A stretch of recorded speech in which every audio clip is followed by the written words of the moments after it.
The English Religion by Roger Scruton, Chapter 5 in England, an Elegy. It hath been the wisdom of the Church of England, ever since the first compiling of her public liturgy, to keep the mean between two extremes, of too much stiffness in refusing, and of too much easiness in admitting any variation from it. So begins the preface to the Book of Common Prayer, the liturgical authority of the old Anglican Church, and the greatest gift of that Church to the English people. As those words suggest, the prayer book was a compromise, designed to secure harmonious relations among people for whom the English liturgy was a symbol of their common home, and of the providence that had placed them there. The English Church, like the English law, Parliament, and Crown, was a settlement, a solution to long-standing quarrels and discontents in which rival beliefs, rival masters, and rival liturgies finally congealed around an acceptable common practice. The eccentricity, indeed, the downright weirdness, of the Anglican Church and its nonconformist offshoots were hardly noticed by the resulting community of half-believers. What mattered to them was less the clarity and certainty of a religious faith than the shared experience of sanctity, which blessed in familiar but elevated tones the country and society that were theirs. Their ruling thought was, in Santayana's words, that nothing can be obligatory for a Christian that is unpalatable to an Englishman. And behind the orderly offices of their church stood a long tradition of apologists, from Richard Hooker to Archbishop Temple, offering a theology of imperfection in which orthodoxy went hand in hand with lenience. My first encounters with the religion of the English were at school. In both primary school and secondary school, the day would begin with an assembly in which lessons were read, prayers offered, and hymns sung to the accompaniment of a piano played by a member of staff. The words used were invariably those of the King James Bible and the Book of Common Prayer. And when we said the Lord's Prayer, it was to Our Father which art in heaven, with a promise to forgive them that trespass against us. Footnote: the grammar of the old Lord's Prayer, which dates from Cranmer's liturgy of 1549, was already antiquated in 1662, when the Book of Common Prayer, as we know it, was finally imposed. These peculiar idioms seem to have no other explanation than the unfathomable holiness of the being to whom they were addressed, and this effect was only enhanced by the fact that God spoke and was spoken to in a language that was both richer, more ceremonial, and, in a strange way, more intimate than any used among ourselves. The rudiments of theology were conveyed by the readings and the hymns, and the invocation of the main items of Christian faith in all public ceremonies ensured that none of us was ignorant of God the Father, God the Son, and God the Holy Ghost, though the word ghost would send a shiver down the spine, reminding us of another Christian doctrine, that God should be not only loved, but feared. Real religion came later. My parents were sensible people who had lived through the war and came to the conclusion that no God could possibly have permitted it. As far as my mother was concerned, that was the end of the matter. But it was not the end of the matter for my father, who had been brought up among nonconformists, saved from starvation by the Salvation Army, and constantly offended by the Anglican Church, which his mother had forced him to attend, and which for him was one arm of the ruling conspiracy that cast a shadow over England. He wished his children to graduate to atheism from a heritage of nonconformist gloom. That way they would acquire a healthy contempt for robes and chasubles and rude screens, for toffee-nosed vicars and the gentry in their private pews. My sisters and I were sent first to a Methodist chapel, where we encountered the hymns, lessons, and prayers that were already familiar from school, and then, when this experience seemed not to improve us, to a Baptist chapel, a place so cold and bleak and forlorn that my parents never set foot there. The Baptist chapel offered services of a confused and mysterious kind. We knew that they were preparations for the terrible ordeal in which, it was rumored, we would be forced to plunge naked into a tank of water, before a crowd of onlookers so purified by their own immersion as to be able to stare at a naked body without sin, a feat of which we, by contrast, would be forever incapable.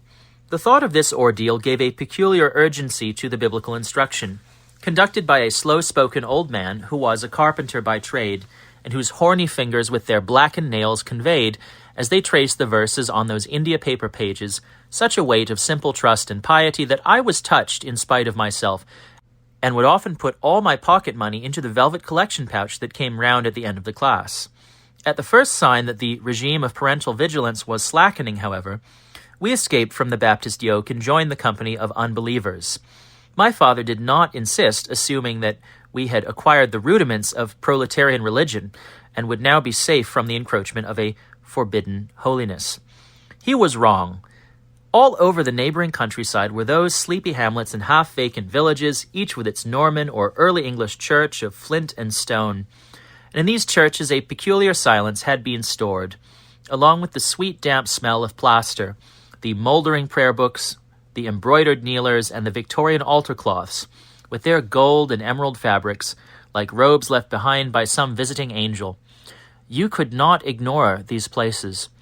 My father, too, was drawn to them, for he was a country lover, a disciple of H.J. Massingham. He delighted in country lanes and shady churchyards, where you could contemplate the beauty of a landscape made in the image of the Anglican God, who in turn had been made in the image of the landscape. When we moved to Marlow, it was partly to escape from the ever-expanding exurbia which had turned High Wycombe from a country town to a place of office blocks and motor-mad vandals, and it was in Marlow that I discovered the English religion. I had adopted my father's habit of country walks, and like him, I would make a point of entering the churches. Some years before, in 1955, Philip Larkin had published The Less Deceived, with its beautiful elegy entitled Church-Going. Its last stanza spoke to a whole generation of people who were seeing the last of England. A serious house on serious earth it is, in whose blent air all our compulsions meet, are recognized and robed as destinies, and that much never can be obsolete, since someone will forever be surprising a hunger in himself to be more serious, and gravitating with it to this ground, which, he once heard, was proper to grow wise in, if only that so many dead lie round. On first reading, those are the thoughts of an archaeologist, the uncommitted visitor, unearthing the trinkets of a vanished piety. On second reading, however, you recognize that the lines don't merely describe the Anglican faith, they express it. Just this is what the English once believed. English churches tell of a people who preferred seriousness to doctrine and routine to enthusiasm, people who hoped for immortality but did not really expect it except as a piece of English earth. The walls are covered with discreet memorials, placing the dead at the same convenient distance that they occupied when living. The pews are hard, uncomfortable, designed not for lingering and listening but for moments of penitence and doubt. The architecture is noble but bare and quiet, without the lofty aspiration of the French Gothic or the devotional intimacy of an Italian chapel. More prominent than the altar are the lectern, the pulpit, the choir stalls, and the organ, for this is a place of singing and speaking, in which biblical English passes the lips of people who believe that holy thoughts need holy words, words somehow removed from the business of the world, like gems lifted from a jewel box and then quickly returned to the dark. Christianity inherited from Judaism a hatred of idolatry, and from Greek polytheism a love of idols. Each Christian sect has had to resolve this paradox in its own way, the Anglican way being forged over centuries of conflict. The English Church recognized that, in the last analysis, God is not distinct from the way of representing him, yet identical with no physical thing. The earthly phenomenon through which he can be most accurately viewed is language, which has both a temporal reality and a timeless sense. It is through language, therefore, that the Anglican Church defined its God. It drew on the full resources of English to present a God who is dignified yet down to earth, at home in the world yet inscrutably withheld from it. God, as represented in the sacred text and liturgy of the Anglican Church, was an Englishman, uncomfortable in the presence of enthusiasm, reluctant to make a fuss, but trapped into making public speeches. Like his fellow countrymen, God hid his discomfiture behind a solemn screen of words, using old-fashioned idioms which somehow excused the severity of what he was bound by his office to say. In his presence you used the same antique language, and, although both of you knew that this was in some measure a pretense, it suited you to rehearse your relationship in words that distanced it from the world outside.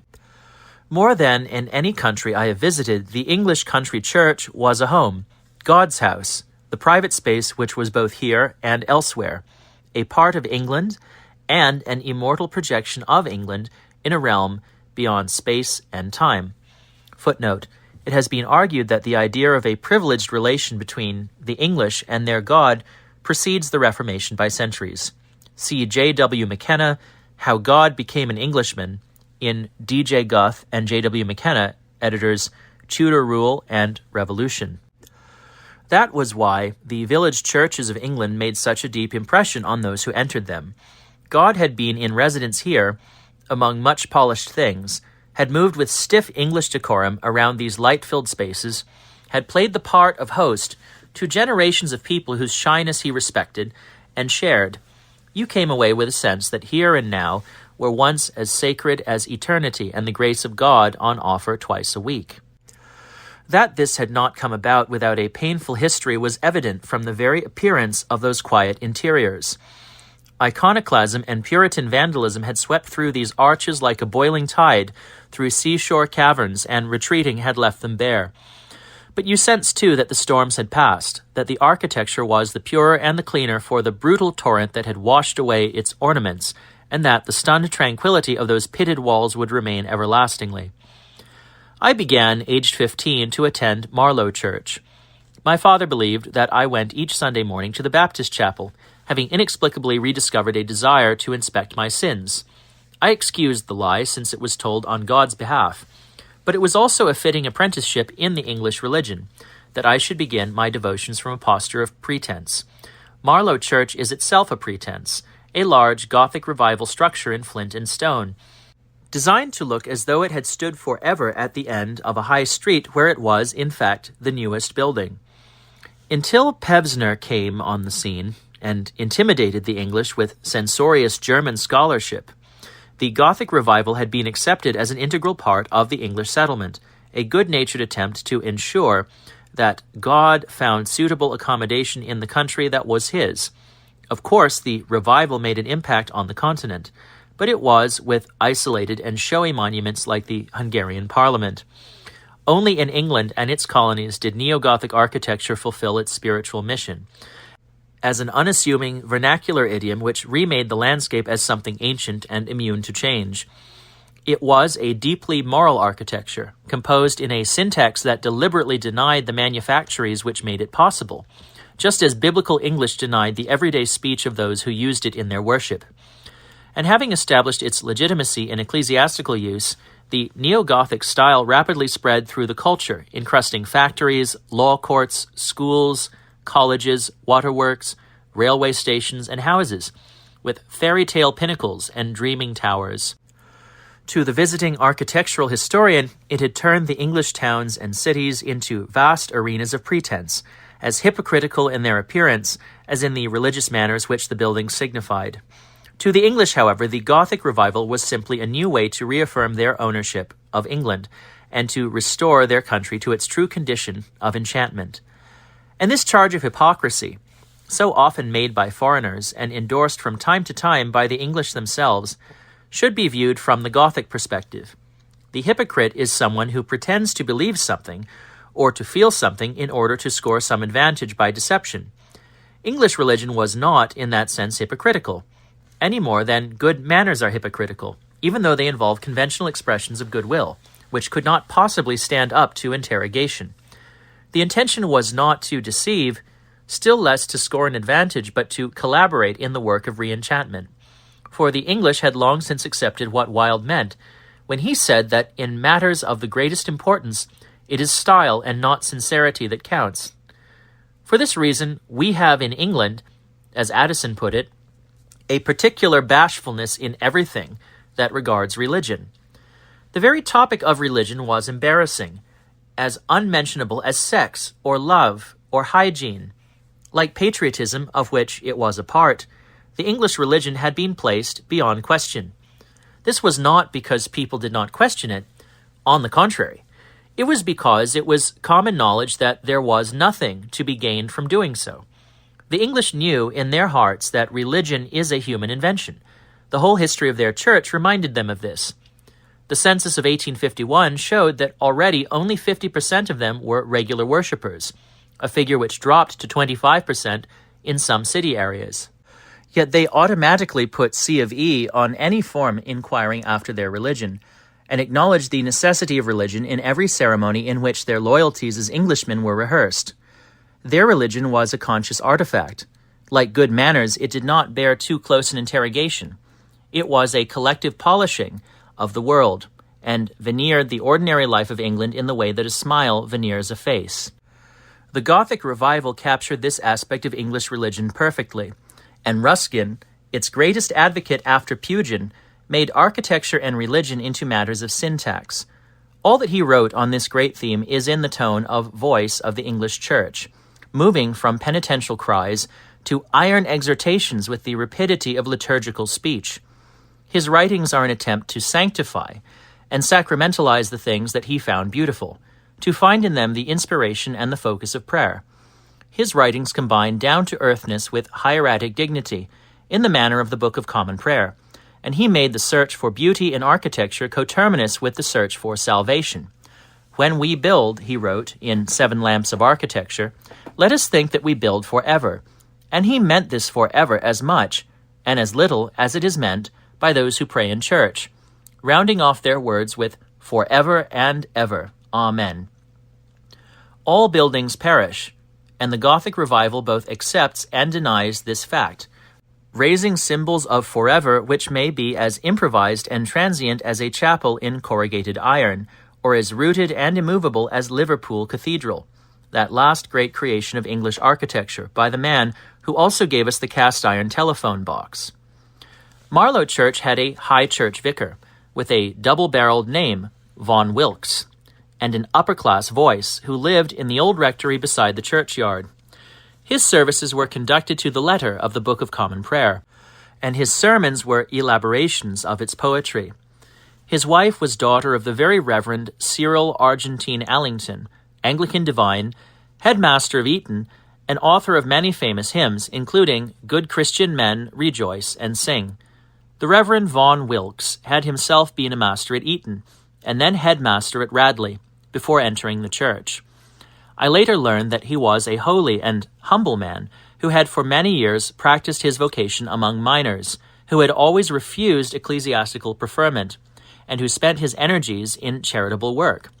At the time, however, he was for me a symbol of the Anglican establishment and a representative of its peculiar charm. Marlow was a church which prided itself on doing things properly, where robed choir boys sang in procession, leading the Reverend Vaughan Wilkes to the altar in his flowing chasuble like cherubs drawing some airborne god. The mystery of the Catholic faith wafted around the altar, while the old Protestant call to duty resounded through the hymns. The psalms were chanted by the choir in that peculiar tuneless and meterless idiom, by means of which the Anglican Church retained the mesmerism of plain song, while carefully removing all traces of its monastic appeal. The organist began and ended with voluntaries, drawing extensively on the French repertoire, Franck, Widor, and Vierne, which released an ineffable loneliness, the loneliness of the organ loft itself, into the space of the church, muffling every soul that knelt there. And during communion, the organist would improvise on muted pipes, whimsical watery sequences, full of fifths and fourths in the manner of Vaughan Williams and Herbert Howells. It was as though the Holy Ghost himself were present, humming quietly to himself in an English accent. Sexual intercourse, Larkin tells us, began in 1963. Certainly it had not begun in 1959, not in Marlow at least. All our encounters with the other sex were veiled in hesitation, and the imagined ecstasies of love were projected into a remote and inaccessible realm which could be entered only after long ordeals of separation, and only by means of rituals and charms whose secrets were yet to be discovered.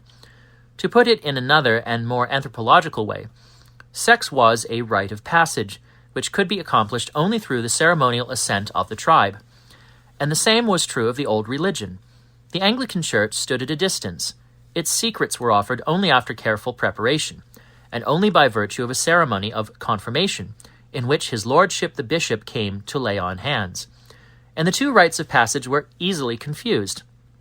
The spotless girl in white, whom I had glimpsed at my first morning prayer, turned up at the confirmation classes in the rectory.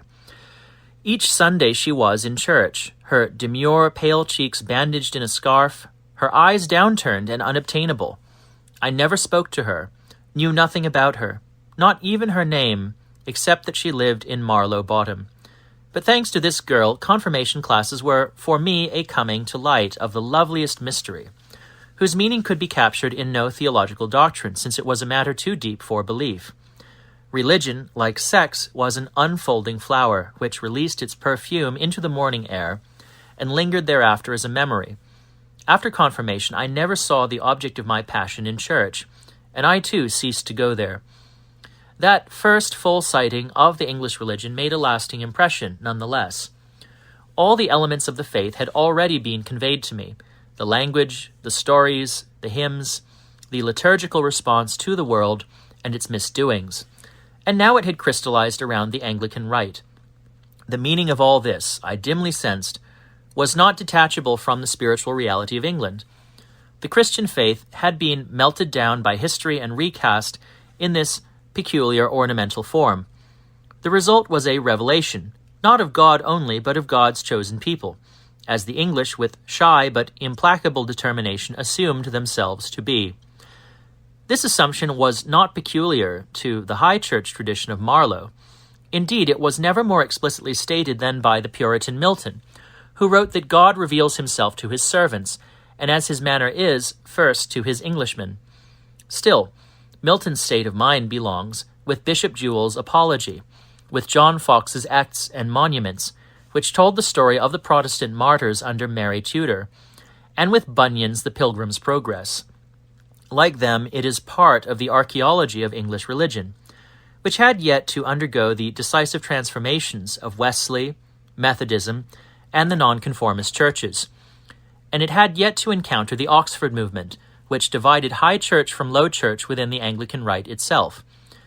Looking back now on that first full glimpse of this spiritual achievement, my impression is one of wonder that this subtle artifact had been able to sustain itself for so long, to adapt itself to so much, and to flow through so many coexisting, contending, and yet, in the end, mutually accommodating channels. The contest between church and state, which divided all the peoples of Europe throughout the Middle Ages, was experienced in England as a conflict between papal jurisdiction and the ancient customs of the realm. So the matter was put by King Henry II at Westminster in 1163, when the bishops one by one climbed down and acknowledged the jurisdiction of the civil courts, all save Thomas à Becket, Archbishop of Canterbury. Thus came to a head the conflict which ended with the murder and canonization of Thomas, the penitence of the king, and a lasting settlement in which it was left undecided whether the Church of England was the sovereign's or the pontiff's fiefdom.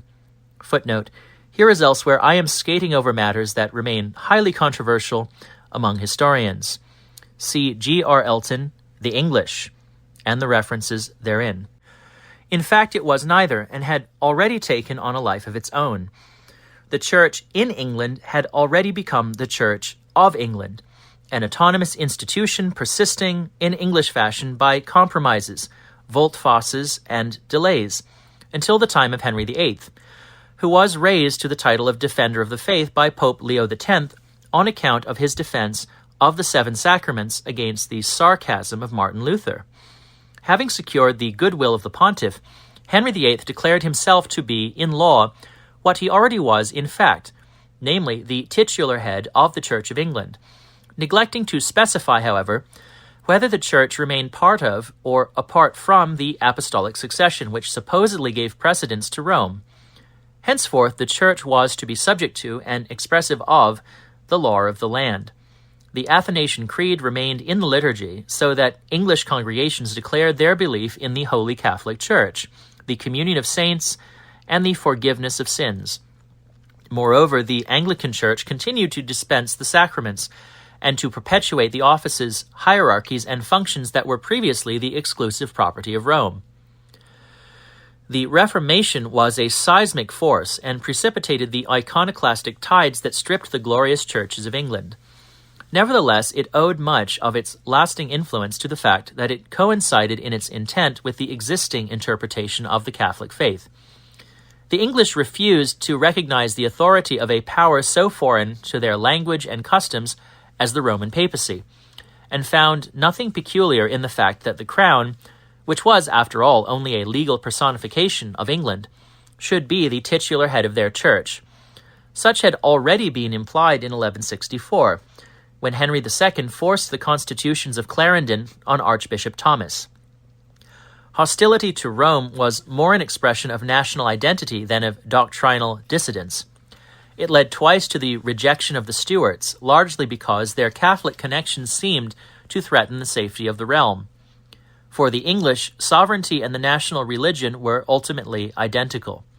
Hence, the Reformation was imposed on them through Parliament, something that did not happen elsewhere, and which testified both to the worldliness of English religion and to the otherworldliness of English laws. This sequence from the Prayer Book of 1662, heard with utter astonishment by visitors to England, was therefore for the worshippers in Marlow merely an acknowledgment of the obvious. Priest, O Lord, show thy mercy upon us. Answer, and grant us thy salvation. Priest, O Lord, save the Queen. Answer, and mercifully hear us when we call upon thee. Many critics find the spirit of the Reformation in Chaucer and Langland, in the medieval passion plays and mystery plays, and in the long-standing and irrepressible desire for an English Bible. The Reformation is certainly present in Wycliffe, circa 1320 to 1384, and his followers, the Lollards, and is both cause and effect of the most important social achievement of the English Church, which is the sanctifying of the English language. Despite ecclesiastical censure, translations of biblical and liturgical texts, some attributed to Wycliffe, proliferated in the 14th and 15th centuries.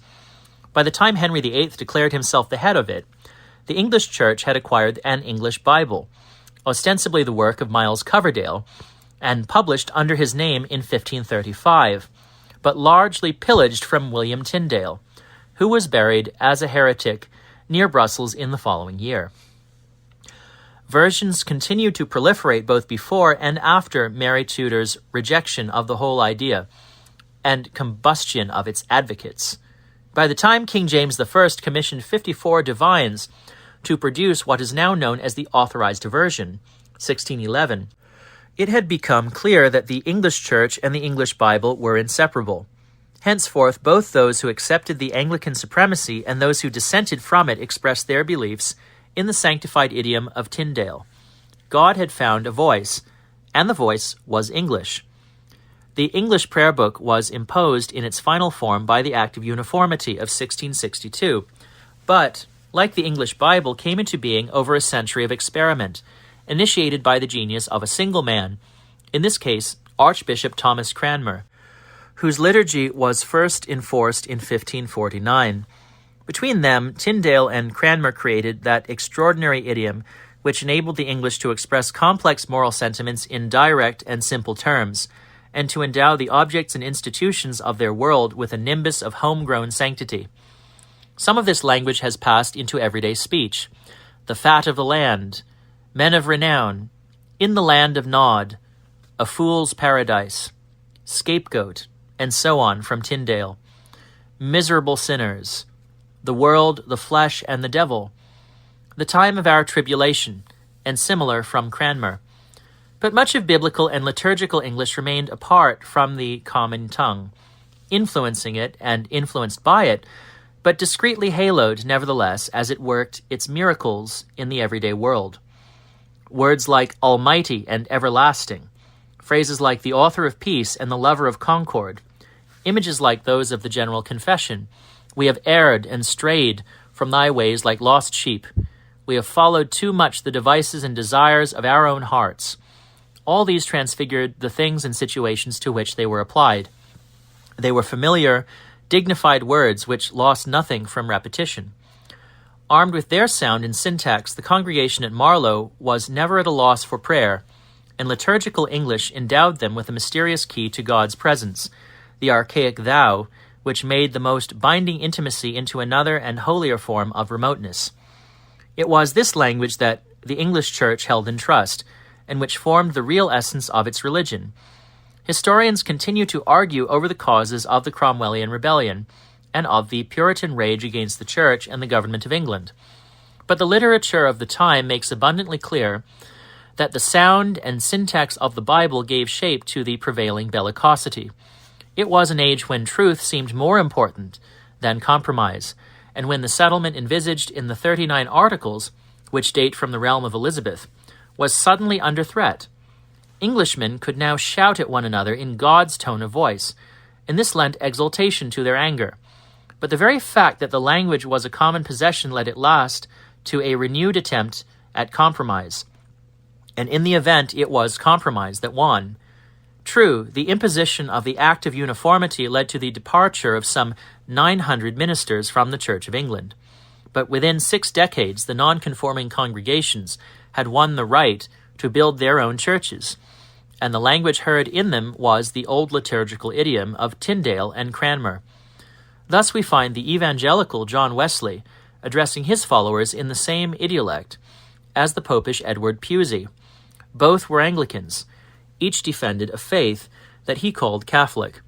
Wesley, advocating scriptural worship and union with a God-fearing congregation, describes the true Catholic as one who, retaining these blessings with the strictest care, keeping them as the apple of his eye, at the same time loves, as friends, as brethren in the Lord, as members of Christ and children of God, as joint partakers now of the present kingdom of God, and fellow heirs of his eternal kingdom, all of whatever opinion or worship or congregation, who believe in the Lord Jesus Christ. Footnote, John Wesley, Catholic Spirit, in the English Sermon, Volume 3. And this magnanimous gesture of toleration is so shaped by the English Bible as scarcely to be told apart from it. The words brethren, partakers, kingdom are biblical.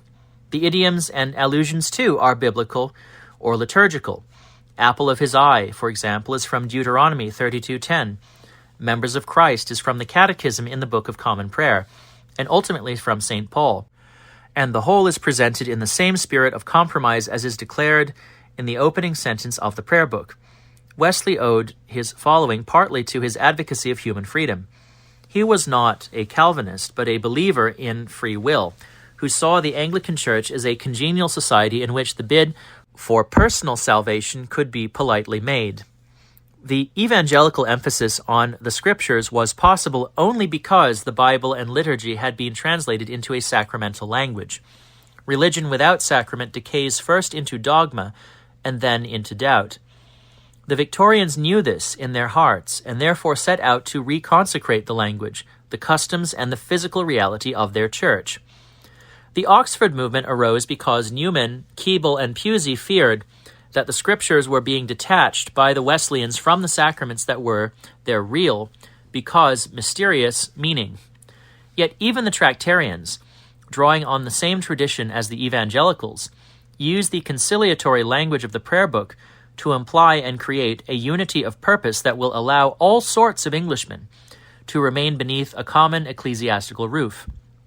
So, wrote Pusey, while we each think all good of the other, may we all together, strengthened by the same bread, washed by the same blood, be led in the unity of the Spirit and the bond of peace and holiness of life to that ineffable feast, where not, as now, in mysteries, but face to face we shall ever see God and be ever filled with his goodness and love. Footnote, Edward Bouverie Pusey, The Holy Eucharist, a comfort to the penitent. The words taken from St. Paul and from the prayer book are again saturated with the common store of religious utterance, a reminder that the English Church will be always one and whole, so long as its words remain unaltered. Where in all this was the conflict between Protestant and Catholic? This is a question too complex and contentious for such a book as this, but I shall nevertheless venture a suggestion. Those historians, such as Linda Colley, who argue that the British identity of the English kingdom emerged from a common Protestant culture, seem to me to have got things the wrong way around.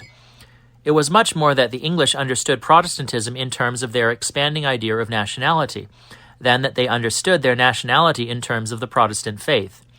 They called themselves Protestants, certainly, but not so loudly as to deny that they were also members of the Catholic Church. And they abhorred the Pope, though, as Defoe remarked, the streets of London were, at the time of the No Popery riots, full of stout fellows willing to fight to the death against popery without knowing whether it be a man or a horse. The contest with Rome remained what it had always been, a dispute over jurisdiction and sovereignty, and a tenacious adherence to local custom and historic compromise as the true sources of legitimacy. Mary Tudor's brief return to Rome alarmed the English because it also threatened a catastrophic surrender to Spain. The burning of Cranmer and the subsequent publication of Fox's Acts and Monuments, popularly known as the Book of Martyrs, were taken by the English as warnings of what might happen were they to surrender their church and their country to the rule of Mediterranean despots. The dispute concerns sovereignty rather than doctrine, and survives to this day in Northern Ireland, where two communities of pagans cling to the labels Protestant and Catholic by way of defining conflicting political loyalties. That, surely, is how we should see the Protestant succession. The law stipulates that the crown of England must be conferred on or inherited by a Protestant. The reason being that, for a century or more before the law was passed, Roman Catholicism had meant allegiance to Rome, to Spain, or to France, in conflicts which were critical for the future of England. The English have cared less about the origins, titles, or sanity of their kings and queens than about their commitment to upholding the law of England, the very law by which they hold office, and which can be used, if necessary, to eject them. The true interpretation of the laws of succession is not that the monarch should be a Protestant in any real sense of the term, but that he or she should be wholly and exclusively committed to upholding the law, customs, and sovereignty of the English people. This deeply rooted attitude to the law is precisely what makes so many English people antagonistic to the European Union, the European courts, and the directives of the European Commission, which are orders dictated from on high rather than laws discovered within. It is true that the genuinely Protestant churches of Calvin, Luther, and Zwingli influenced the Anglican faith. In matters of liturgy and doctrine, however, the English Church remained obstinately attached to the ancient mysteries, preferring unexplained and inexplicable tradition to rational systems of theology, and inventing for itself a sacred language that retained the ancestral tone of Latin while being the voice of the English people as they dialogued with God. Only in two particulars did it depart from the Roman Catholic tradition, and this was in its repudiation of the monastic ideal and its admission of a married priesthood. Through the cathedral chapters and the Oxford and Cambridge colleges, the Anglican Church retained another and more domesticated version of the monastic orders, and by allowing priests to marry, it integrated them more firmly into the society of England, enabling them to compete on equal terms with the rural squirearchy, among whom they lived. This led to the odd result that, until late in the 19th century, the fellows of Oxford and Cambridge colleges could not marry, while their college chaplains could. The first full flowering of Protestantism in England preceded the invention of the British people, and very quickly dwindled into a form that could be digested by the English Church. The 17th century Puritans, like the 19th century nonconformists, were defined by their opposition from within to the gorgeous trappings of the Anglican ceremony. And with the Toleration Act of 1688, which permitted dissenters to build churches of their own, the English Church recuperated its dissident offspring, offering new forms of worship in which the only thing that mattered, the sacred language and the sacred texts, remained unaltered. As I prepared in my confirmation classes to take part in the ritual which, in many Anglican churches, was still known as Mass, I studied the Pilgrim's Progress and found nothing incongruous between this Puritan exhortation and the mystery for which I was being groomed. The principal influence of continental Protestantism was, in fact, not verbal, but musical. Much as we should be grateful for the language and liturgy of the Anglican Church, we must deplore the weird interdiction which killed off polyphony at the very moment when Tallis and Byrd, Successive masters of the Chapel Royal, and both of them Catholics, had learned to rival Palestrina and Victoria in this supremely religious art form. By way of compensation, the Anglican Church embarked on the musical experiments which were eventually to lead to one of the most fertile forms of popular music that has ever existed, the vernacular hymn.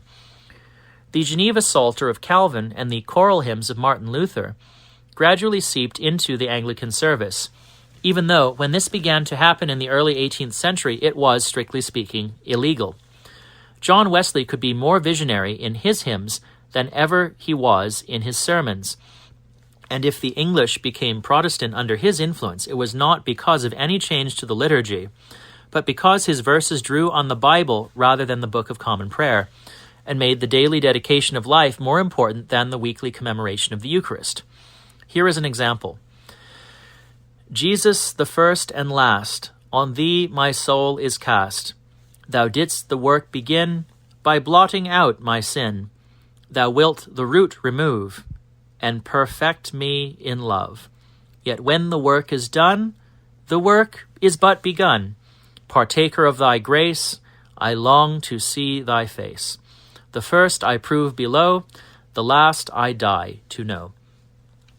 Eric Routley has detected no less than 11 biblical references in these lines to Old Testament, Gospel, and Epistle, all achieved by evoking words and phrases from the Authorized Version. Footnote, Eric Routley, Hymns in Human Life. Wesley could also be magnificently doctrinal, as in this famous condensation of the doctrine of the Incarnation. Veiled in flesh the Godhead see, hail the incarnate deity, pleased as man with man to dwell, Jesus our Emmanuel. Mild he lays his glory by, born that man no more may die, born to raise the sons of earth, born to give them second birth. But this intrusion of abstract theology into English worship was accommodated and neutralized by singing. At Marlow we belted out this famous hymn, Hark the Herald Angels Sing, to the music of Mendelssohn, that gentle fellow traveler of the Christian faith, whom Queen Victoria, then head of the Anglican Church, took to her heart, as the Church did also, despite the fact, and also because of the fact, that he was a Jew. The hymnal shows us the extent to which the English Church was not merely a religious institution, but the foundation of a genuine popular culture. Legal uncertainty meant that the official Anglican Church did not admit hymn singing into its services until the practice had become a thriving means of recruitment to the evangelical missions and therefore a threat to the Anglican supremacy. The first church hymn book for general use was published in 1769. John Wesley's brother Charles wrote verses which were repeatedly set to music, and his two sons, Charles and Samuel, were among the foremost composers of their day, though Samuel's conversion to Roman Catholicism led him to write masses, motets, and glees rather than straightforward hymn tunes. Samuel's illegitimate son and namesake, however, was a leading force in the choral movement which made the cathedral choir into one of the glories of Victorian England. His anthems and services, with their romantic harmonies and poignant English melodies, epitomize the nostalgic vision of our country which lies at the heart of the Anglican faith, while his hymn tunes remain among the most memorable in the hymnal. Hymns passed freely from the nonconformist to the official church and back again, so that by the middle of the 19th century the hymn was the living symbol of the English churches, and of the unity in diversity which made these churches into a single and singular social force. The Oxford movement brought back many of the old Latin hymns, while the evangelicals explored the more dignified products of the German Reformation. Operatic dross was discarded in favor of solid, psalm-like, pilgrim-pushing melodies, and these were again the common property of the English churches. Thus the hymnal, like the Bible, has helped to unite the Anglican and nonconformist churches. The hymns have been shaped by the liturgy, but they in turn have shaped the service of the Anglican Church. They have provided the important moments of participation, in which God is praised and worshipped in song, and the drama of the service is momentarily interrupted by the chorus. They have replaced the psalms as vehicles of collective sentiment, and the psalms in their turn have become part of the liturgy. The hymns emancipated themselves from orthodoxy by virtue of their musical power, becoming the foundation of a popular musical culture centered on nonconformist worship. The labor movement would not have been the peaceful thing it was without the repertoire of hymns which gathered people in congregations, rather than in armies, behind the brass bands of the collieries. The hymns rely on memorable and popular tunes, but they are in no sense a low-grade art form. Hymns are among the masterpieces of medieval monody, of Renaissance polyphony, and of German, Renaissance, and Baroque counterpoint. Few strophic songs achieve the melodic sublimity and harmonic intensity of the Passion Chorale, harmonized by Bach for the St. Matthew Passion, and for a long time one of the most popular of Easter hymns. Fragments of plain song have survived in the hymnal. Pange lingua, veni Emmanuel. Footnote, evidently of plain song origin, though transcribed from a French missal by Thomas Helmore, 1811 to 1890. And several of Palestrina's hymns are still with us. So too are the favorites from the Geneva Psalter, such as the Old Hundredth, All People That on Earth Do Dwell.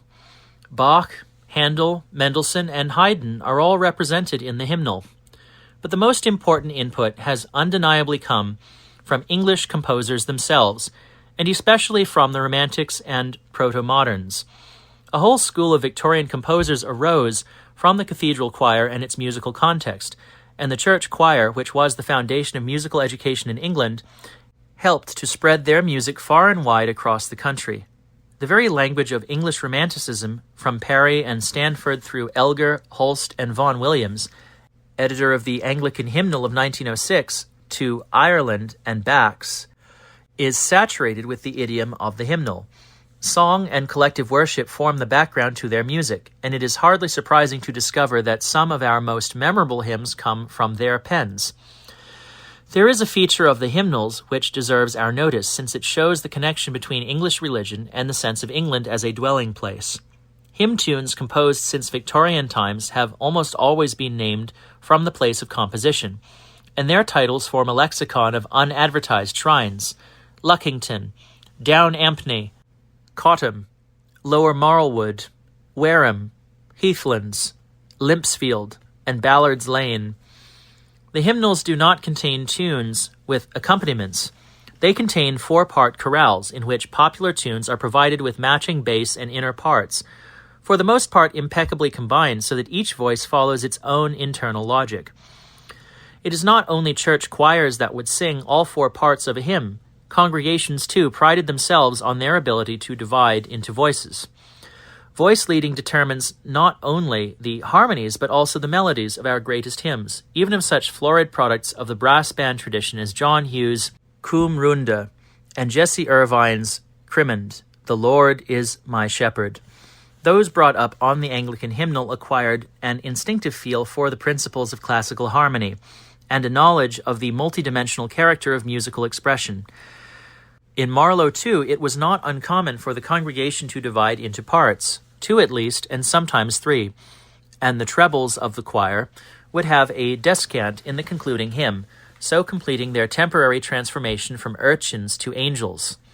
The choir was a crucible of the religious alchemy.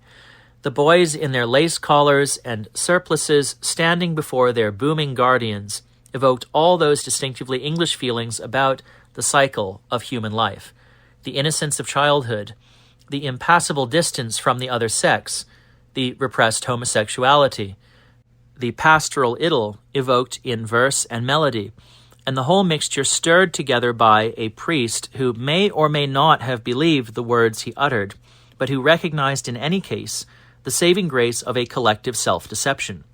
This was the English enchantment at its most accessible and guiltless, and in all its details it verged on guilt. Marlow afforded a glimpse, too, of the social reality of the Old English Church. Like so many English institutions, the Church was decentralized in structure and rural in its roots.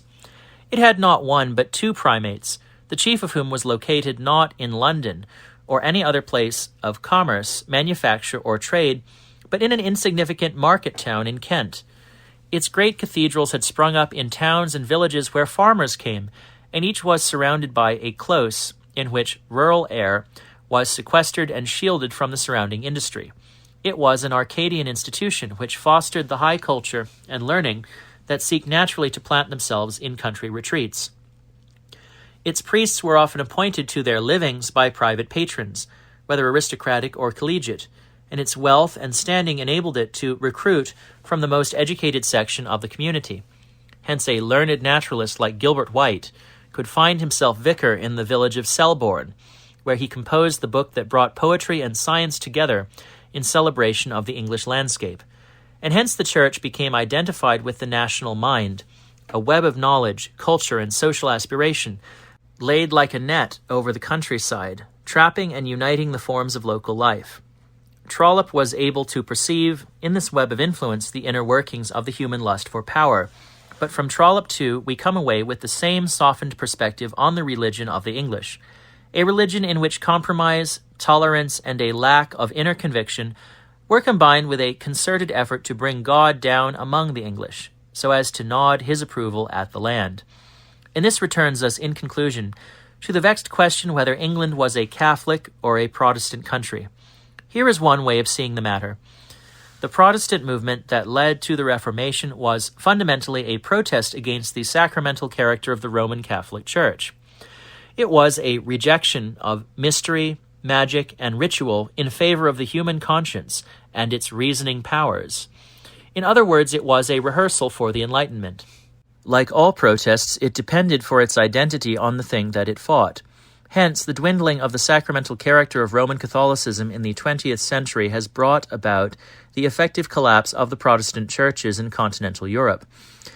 Protestantism displayed itself in England as an ongoing protest of the common people, with their stubborn Anglo-Saxon attitudes against clerics and friars educated in foreign ways. It was, like most English protests, non-violent and domestic, shared equally by Langland, the poet of the people, and Chaucer, the poet of the court. Wycliffe gave it doctrinal credibility, and the Lollards strove to give it social and political power. But for the most part it lived side by side with the official rites and ceremonies, grudgingly accepting them as ancient customs which had been perverted by the Roman hierarchy into manipulative superstitions. Henry VIII defended the sacraments against Luther, and the Anglican Church has never rejected them.